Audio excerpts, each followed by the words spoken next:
The thing about tech, it's one of the industries, I think, on the positive note, where typically skills are enough to get you to succeed, typically, or it should be. Because in many situations, a lot of this technology is so new that if people only try to hire people with PhDs, it will be hard for them to be relevant because there is no great PhD program for things like Kubernetes or some of the software development practices we use today in industry. So that's good news that you don't necessarily require credentials to be successful in tech.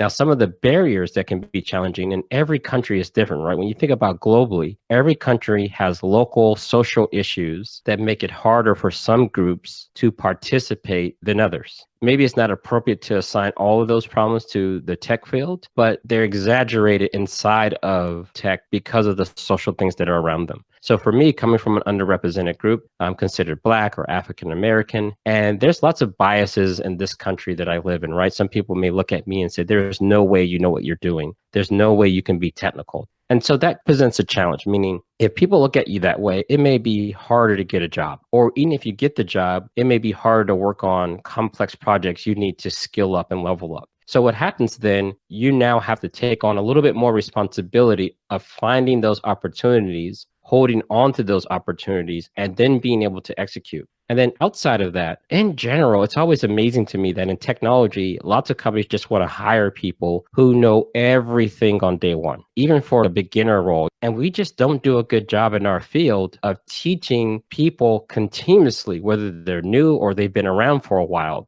It's always this friction of, we expect you to know everything, and we don't really have any formalized training to continue to grow skills. So those are some of the challenges in tech that I think a lot of people have to deal with. But I also feel that to be able to overcome those things by having access to the knowledge. So that's one thing I think tech has done well, which is making a lot of this knowledge and tools accessible, whether that's free and open source, the knowledge that we see in blog posts and in books. But the other thing we haven't done well, I think, is make the roles, the opportunities to leverage those skills. We haven't made those as accessible as we have the information.